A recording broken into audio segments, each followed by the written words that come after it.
శ్రీమద్ రామాయణము 7వ సర్గము.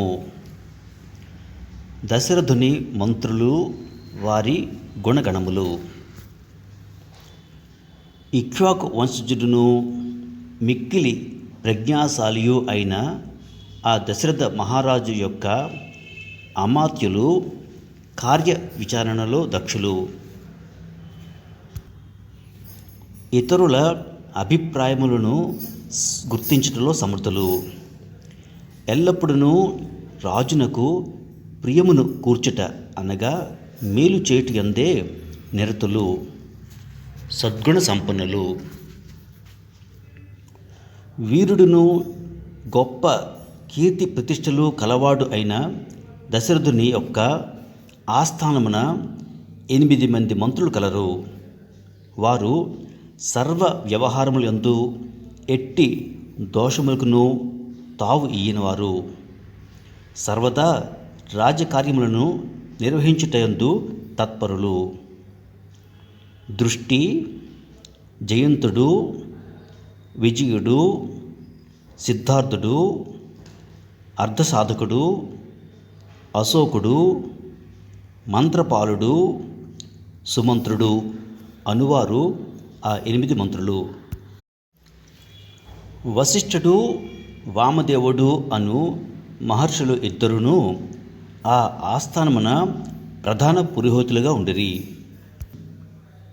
ఇక జాబాలి మొదలగు పురోహితులను మంత్రులు కూడా ఉండిరి. వారు న్యాయశాస్త్రము, దండనీతి మొదలగు రాజ విద్యలలో నిపుణులు. అకృత్యములకు పాల్పడినవారు, నీతి కుశలురు. విద్యుక్తము గాని కార్యములు ఎడ విముఖులు, సంపన్నులు, మిక్కిలి ప్రజ్ఞావంతులు. రాజనీతిని ఎరిగినవారు, తిరుగులేని పరాక్రమము గలవారు, మంత్రాంగమునందు ఖ్యాతికెక్కినవారు, రాజ్యకార్యములందు ఏమరుపాటు లేనివారు, త్రికరణ శుద్ధి కలవారు, తేజోమూర్తులు, క్షమాగుణము కలవారు, కీర్తి ప్రతిష్టలు కలవారు, చిరునవ్వుతో ముందుగా మాట్లాడువారు, కోపము వలన కానీ కోరికల వలన కానీ స్వార్థ చింతన వలన కానీ అసత్యమునకు ఒడిగట్టని వారు, స్వరాష్ట్రములందు పరరాష్ట్రములందు కానీ జరిగిన, జరుగుచున్న, జరుగబోవు విషయములన్నీ ఆ మంత్రులకు చారుల ద్వారా తెలియచునే ఉండును. ఆ మంత్రులు సమస్త వ్యవహారములందును సమర్థులు. మిత్రుల ఎడ తమ ప్రవర్తనకు సంబంధించి రాజపరీక్షలలో నెగ్గినవారు. అపరాధం చేసిన వారు తమ సుతులైనప్పటికీ నిష్పక్షపాతముగా దండించిన వారు. వారు కోశాగారమును నింపుటకై ధనమును సమకూర్చుటందు మరియు యోగ్యతలను బట్టి వేతనమును ఒసంగుచు చతురంగ బలములను సంరక్షించుటందు జాగరూకులై ఉందురు. ఇంకను వారు శత్రువులను ఎదుర్కొనగల వీరులు. సర్వదా శత్రువులను జయించుటకు ఉత్సాహపడుచుండేవారు. అయినను శత్రువు నిరపరాధి అయినచో అతనిని దండించేవారు కారు. రాజనీతిని అనుసరించి శాసనములను ఆచరణలో ఉంచేవారు. అందువలన స్వదేశవాసులైన సాధువులను రక్షించువారు, అసాధువులను శిక్షించువారు. మరియు వారు బ్రాహ్మణులకును క్షత్రులకును బాధ కలుగకుండా ధనాగారం నింపిడవారు. అపరాధుల యొక్క దోషముల తారతమ్యములను బట్టి అనగా అపరాధ రుసుము చెల్లించు విషయమున వారి శక్తి సామర్థ్యములను బట్టి దండలను విధించేవారు. మంత్రులందరూ త్రికరణ శుద్ధితో ఏకగ్రీవముగా రాజ్య వ్యవహారములను నడుపుచుండేవారు. ఆ పురమునందు లేక రాజ్యమందు కానీ అబద్ధమాడువాడు ఎవడూ లేడు. అయోధ్య నగరమునందును కోసల దేశమునందును ఏ ఒక్కడును వంచకుడు కానీ పరస్త్రీ వ్యామోహుడు కానీ లేకుండెను. కనుక అంతటను ప్రశాంతి నెలకొని ఉండెను. ఆ మంత్రులందరూ శుభ్రమైన వస్త్రములను సముచితములైన వేషభూషణములను ధరించుచుండేవారు. వారు సచ్చీలురు.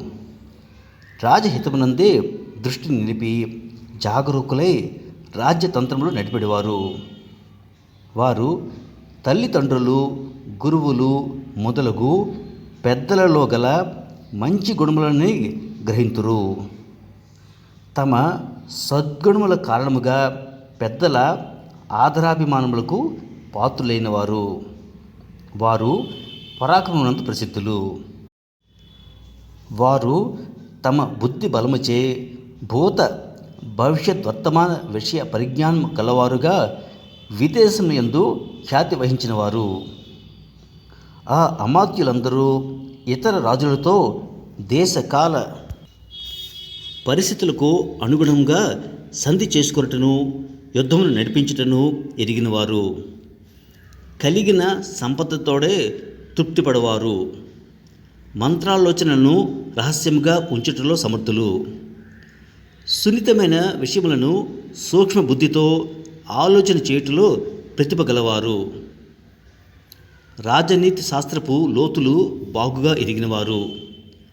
రాజునకు హితము కలుగునట్లుగా ప్రియముగా మాట్లాడువారు. ఇట్టి సద్గుణ సంపన్నులైన అమాత్యులతో కూడి ఎట్టి వ్యసనములు లేని దశరథ మహారాజు కోసల రాజ్యమును పరిపాలించెను. దశరథ మహారాజు గూఢచారుల ద్వారా స్వదేశ పరదేశ పరిస్థితులను గమనించుచు అధర్మమునకు తావు లేకుండా ధర్మయుక్తముగా ప్రజలను రంజింపజేయుచు దేశమును పాలించుచుండెను. మహాదాతగా సత్యసంధుడిగా ముల్లోకములందు ఖ్యాతికెక్కినవాడై ఆ నరేంద్రుడు ఈ పృథ్వీని పరిపాలించుచుండెను. దశరథునకు పెక్కుమంది రాజులు మిత్రులుగా ఉండిరి. సామంత రాజులందరూ ఆయనకు పాదాక్రాంతులై ఉండిరి. అతడు తన ప్రతాపంచే క్షుద్రులైన శత్రువులందరినీ రూపుమాపెను. శత్రువులలో ఆయన కంటే అధికుడు కానీ ఆయనతో సమానుడు కానీ ఎవడునూ లేడు. ఇంద్రుడు దేవలోకమును వలె ఆ దశరథుడు ఈ భూలోకమును పరిపాలించుచుండెను. రాజునకు హితమును కూర్చుటకై తగిన విధముగా మంత్రాలోచనలు చేయుటకు నియమింపబడిన వారును, ప్రభుభక్తి పరాయణులను, బుద్ధి కుశలులను, కార్యదక్షులను అయినట్టి మంత్రులతో కూడిన దశరథ మహారాజు తేజోమయములైన కిరణములతో ఒప్పుచున్న ఉదయ భానుని వలె ప్రకాశించుచుండెను. యదా త్వే వాల్పికా పీడా తదా సంధిం సమాశ్రయేత్ అభ్యుచ్ఛ్రయో యథాత్మానం తదా మన్యేత విగ్రహం. పరరాజులతో సంఘర్షణ అల్పముగా ఉన్నప్పుడు వారితో సంధి చేసుకొనుట యుక్తము. మితిమీరినప్పుడే యుద్ధమునకు సిద్ధం కావలెను. దశకామ సముత్థాని తదాష్టాక్రోధజాని చ వ్యసనాన్ని దురంతాన్ని ప్రయత్నేన విసర్జయేత్. కామజనములైన వ్యసనములు 10, క్రోధజనములైన వ్యసనములు 8. ఈ దుర్వ్యసనములకు లోను కాకుండా ప్రయత్నపూర్వకంగా వీటిని వర్జింపవలెను. మృగయాక్షో దివాస్వాప పరివాద స్త్రియో మద తౌర్యత్రికం వృధాట్యాచ కామజో దశకో గణ పైశూన్యం సాహసంద్రోహ ఈర్ష్యాసూయార్ధ దూషణే వాగ్దండనంచ పౌరుష్యం క్రోధజోపి గణోష్టక. వేట, పాచికల ఆట, పగలు నిద్రించుట, నిందించుట, స్త్రీ లౌల్యము, గర్వపడుట, నృత్య గీత వాద్యములందు విపరీతమైన ఆసక్తి, వ్యర్థముగా తిరుగుచుండుట, ఈ 10 కామజన్మలైన వ్యసనములు.